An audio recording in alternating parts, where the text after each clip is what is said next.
미루기 내담자 있죠. 미루기 내담자들이 보면은 이제 내가 계획을 했는데 잘 이걸 하지 못했다, 실행하지 못했다 해서 이제 받는 그런 어떻게 보면 열등감, 뭐 완벽주의 이거하고도 관련되는데 이제 이런 것에 대한 그림을 한번 그려볼게요. 우선은 이분이 가장 고통스러워하는 게 뭐냐 그럴 때 대부분 내가 미루는 거라 그래요. 미룬다. 그럼 이제 미뤄서 내가 받는 스트레스가 뭐냐는 거야. 미루게 되면은 이렇게 미룬다라는 거 하나의 그냥 행동이잖아요.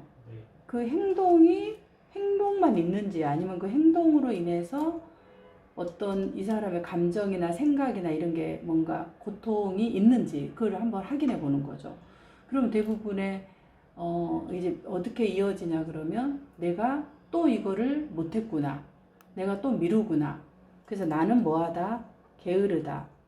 나는 뭐 이런 부분에서 계속 이제 게으르다. 이러면서 자기의 정체성에 게으르다 어떤 또 본인이 생각한 자기의 개념으로 자기를 이렇게 가둬버리는 거죠. 이게 이제 액트에서 수용 전념 치료에서는 뭐라고 얘기를 하냐 그러면은 그 자기 개념, 그 게으르다라는 자기 개념에 동일시를 하는 거죠. 부분들에 대해서.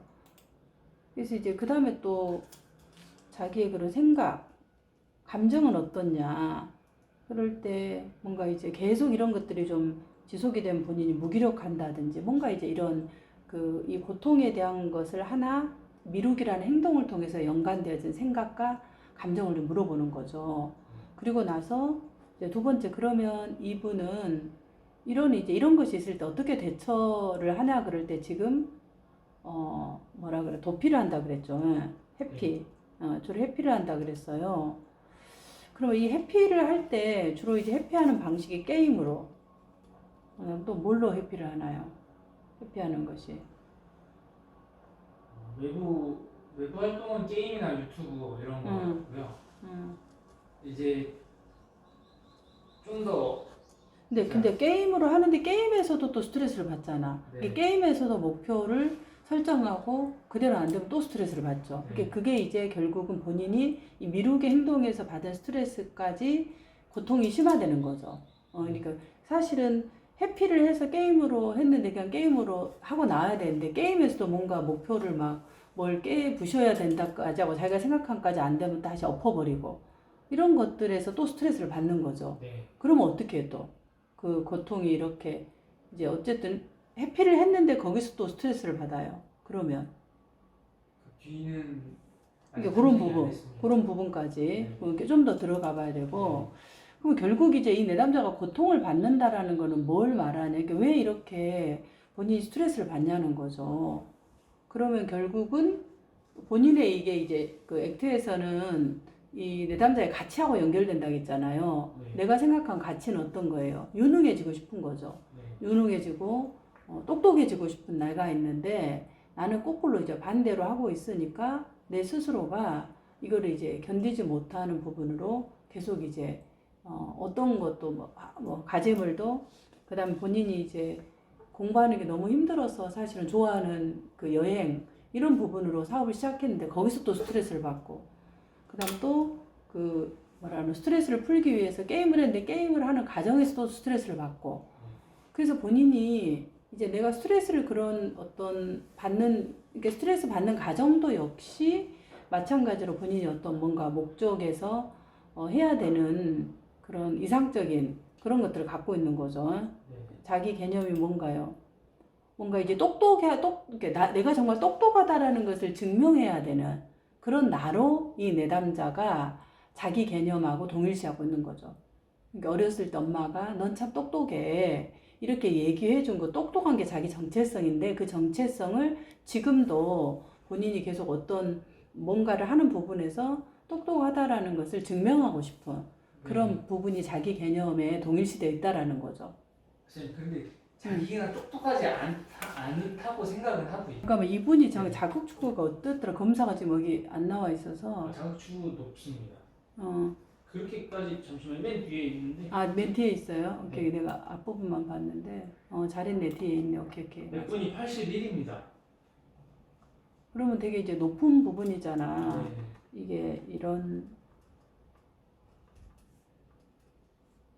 이 내담자는 사진이 너무 좋고 사진에만 전념을 하고 싶은데 그게 돈이 너무 많이 드니까 이 사진으로 돈을 벌어서 내가 하고 싶은 사진을 내가 하고 싶은 사진의 분야를 마음껏 할 수 있게 그 돈을 벌기 위해 사진에 어떤 걸 하고 싶은 건데? 그거 이게 그거를 좀 더, 그치. 이게 사진으로 네. 사진을 찍었어. 이게 좋은 장면들을 여행하면서 했던 사진을 찍는 거잖아. 네. 그치. 사진을 찍었어. 그 자기가 좋아하는 그 부분을 그 사진으로 자기가 하고 싶은 게 뭔지. 네. 지금 이분의 욕구를 보면은 SCT에서 그때 어떤 거였어, 이분이? 그때 봤을 때. 욕구 자체는 여기서는 좀 책임과 성공, 사업의 성공. 왜 그렇게 경제적 독립을 하고 싶다고 하던가요? 그 원인은 아까 말씀드렸던 사진을 마음껏 아, 할 그것 수 때문에 있기 자기가 위해서. 하고 싶은 부분을 한다고. 네. 자아실현. 그럼 이 자아실현은 어떤 상태가 되면 자아실현이 됐다고 얘기를 하던가요? 내가 가장 바라는 게 자아실현이잖아. 네. 결국 이제 이 내담자가 원하는 자아실현이 어떤 건 이게 이제 가치잖아. 네, 탐색이 안 된 그 부분인 것 같습니다. 사진은 무엇을 하고 싶은지. 그치. 사진을 이제 찍어서 보관하면은 사실 그 자체로도 보고 내가 사진을 찍고 내가 찍은 사진으로 보면서 힐링이 되고, 아, 내가 그걸로 스토리를 적어서 나의 뭔가 기억을 만들어서 사람들한테 공유하고 싶은 건지. 네. 이게 구체적으로 이 사람이 사진을 찍어서 네. 하고 싶은 게 어떤 건지, 그리고 이 자아 실현이 된다라는 것은 무엇을 말하는 상태인지, 이거를 조금 더 구체적으로 네. 얘기를 해야 될 것 같아. 근데 이제 이게 이 사람의, 아까 우리가 해피라고 했는데 SCT나 이런 걸 봤을 때는 문제를 파악하고 극복한다. 뭐 이렇게 좀 많이 나와 있거든요. 네네. 그런 부분 어떻게 좀 그거를 봤어요? 아까 말씀드렸던 것처럼 그렇게 자신의 뭐 좀 더 높은 부분을 네. 설정해서. 그런 것처럼 좀 적극적으로 하는 모습도 많이 있습니다. 근데 그거는 그거대로 있고 실제로 저는 이제 높은 이상 가지는 거 그런 부분들이 좀 그게 사실 명확하게 회피라고 봐야 되는지 아니면은 좀 해피로 보기는 네. 요즘 젊은 이 뭐라 그러나 회사 다니는 사람들과 분들은 거기다 이런 막 그 이상적인 목표를 향해서 설정하고 막 지금 이런 것처럼 막 이 내담자처럼 막 이러거든요. 네. 아주 막 그렇게 해야 살아난다고 생각하고 실제로 그렇게 또 해야 되고 이 사회 자체가. 네. 그러니까 그걸 좀 해피로 하기보다는 네. 조금 다른 걸 좀 찾아보면 어떨까 싶은데. 네. 왜냐면 해피라고 해버리면서 그럼 결국 내가 그럼 이거를 이 높은 부분을 하지 않아야 되나? 사실 목표를 정해서 성취를 하고 해 나가야 되는 것은 필요하거든요. 네. 이 내담자가 자아 실현을 위해서는. 네. 그러니까 그걸 해피로 하기보다는 내담자가 뭔가를 이제 지금 오히려 뭔가를 파악하고 문제를 파악하고 극복한다고 했잖아. 원하는 일이 잘 안 되면은. 그럼 그 부분에서 게임을 하는 것도 그런 지금 원하는 일이 안 될 때 이런 모습이냐 하고 물어봐봐.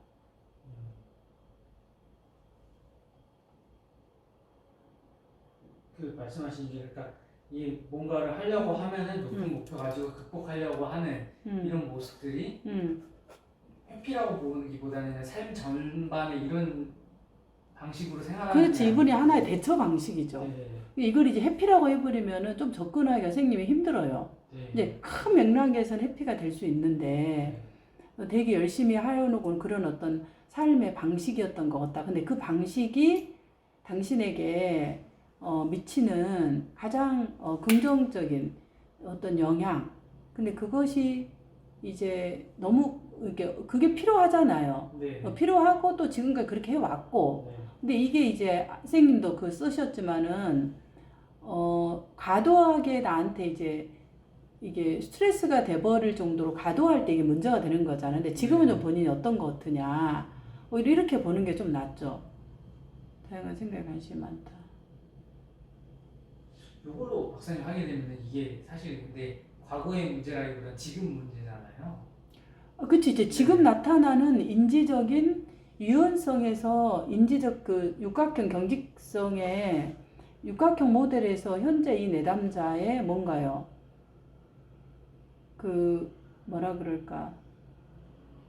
현재 의존하고 즉각적으로 살아야 되는데 그러진 않잖아. 네. 그렇게 그거를 뭐라 그러나 파악을 한 거고, 만약에 이걸 이제 본인이 과거에 여기서는 별로 과거 경험들을 별로 다루지 않잖아. 이 네, 액트에서는 원래는 그냥 현재 이것을 의존하고 지금의 즉각적 경험을 드러나게 하고, 이런 부분에 과거 경험에 사로잡혀 있는 거죠, 지금 내담자가. 네. 그러니까 그때 중학교 2학년 때 뭐 했노요? 그 똑똑하다고 엄마가 어렸을 때 얘기했던 그 경험. 네. 그래서 그 경험을 계속 하려고 하고 있고. 그쵸? 네. 그런 부분이죠. 그게 이제 현재 내가 뭔가 현재 이렇게 현재로서 경험을 하고 살아야 되는데 지금 나로서 이 액트에서는 그거를 뭐라 그래요? 지금 현재 상황을 알아차리고, 아, 내가 또 이러고 있구나. 지금 이래야지 이래야 되는데 네. 항상 과거의 경험에 자기가 들어가 있잖아. 네. 엄마가 말했던 똑똑한 내가 돼야 되고, 그 다음에 나는 학교를 부적응했던 이런 모습이니까 그걸 보이지 않고 정말 잘하고 있는 나로 나를 증명하고 싶은 것들이 내담자가 과거 경험에 사로잡혀 있는 거잖아. 네. 본인이. 그리고 이 본인의 경험을 계속 이제 머리로 검열하고.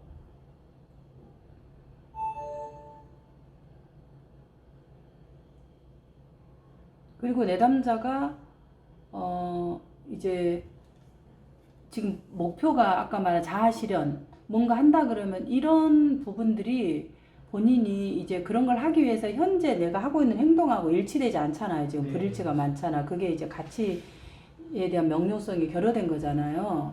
근데 이제 이런 게 있는데 그런 것을 지금 하려고 하면은 조금 이분은 뭐라 그러나 조금 과거를 지금 다루는 걸 본인이 원하기도 하고 이래서 오히려 인지행동 접근으로 해서 약간 심상 작업이나 네. 이런 것들 하는 것이 좀 더 필요하지 않을까 싶은데 네. 어떻게 생각하세요? 네. 저도 그 심상 작업을 생각은 하고 있었거든요. 그래서 그때 중학교 내담자가 그때 중학교의 자신의 상태에 좀 머무르게 하는 과정을 말씀하시죠. 그치. 거기에서 이제 내가 뭐 이제 들어가서 좀 나를 다르게 바라보고 하는 그런 것도 필요한데, 이제 만약 선생님이 이거 액트로 한다 그러면 이제 방법이 이제 전혀 없지는 않는데, 이제 거리두기라는 것으로 본인이 융합이 돼 있잖아. 본인이 내가 부적응했던 나 중학교 때 나는 어떻게 내가 나를 보냐. 그러면은 내가 좀 더 내가 깨병을 부리는 나, 또 뭐라 그래 부적응했던 나, 뭐 어떤 뭔가에 이제 그 과거의 자기의 것을 생각하고 있잖아요. 그러면 거기에서 내가 뭐라 그럴까, 이게 깨병이라기도 하지만 우리가 그 신체 증상이라고 하죠. 이렇게 어린 그 아이가 정말 하기 싫은 일을 할 때는 몸으로써 신체가 반응을 하고 증상이 나타난다. 신체 증상. 이게 깨병이라기보다는 몸에서 반응하는 거고, 그걸 심리학적으로 몸으로 이야기한다 그랬다. 그래서 내가 그때 이 얘기를 이제 학교 가기 싫어 이런 얘기를 부모님한테 했는지, 네, 했어. 했는데도 몸이 아팠다 그러면 몸이 아프고 이랬다면은 내가 이 얘기를 보통 하면은 괜찮은데 했음에도 몸이 아팠다는 것은 뭔가 내가 심리적으로 여기서 벗어나고 싶은 마음이 굉장히 컸던 것 같다.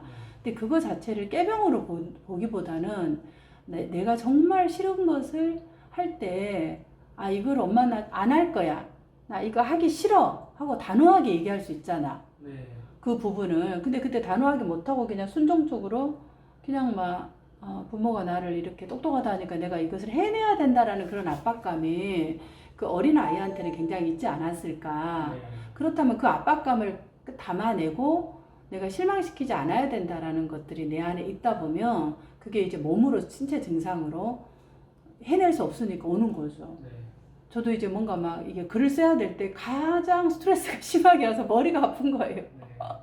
출판사에서 교정만 오면은 머리가 아픈 게 이게 이제 글을 써야 되는 이런 게 이제 엄청난 저한테 스트레스거든요. 이게 다 자기가 하기 싫은 일을 하는 거 스트레스야. 몸이 정확해. 그렇죠. 그러니까 그걸 엄마한테 떼를 쓰고 나 안 할 거라고 했는데 그렇게 좀 해봤는지, 그냥 학교 가기 싫어 그 정도만 했는지, 정말 싫으면은. 그래서 이제 부모가 학교를 전학을 시켰을 때 그때 나는 나를 어떻게 생각했는지, 그럴 때 이제 그런 나가 과거의 나잖아요. 네. 그럼 이제 현재의 내가 걔를 보면서 어떤 얘기를 좀 해주고 싶은지, 그래서 이거를 이제 다시 그 이걸 이제 그 액트에서는 거리두기라고 하잖아요. 나를 바라보면서 관찰적으로 얘기하는 거죠. 그런 방식으로 조금 진행하면 어떨까 싶어요. 네.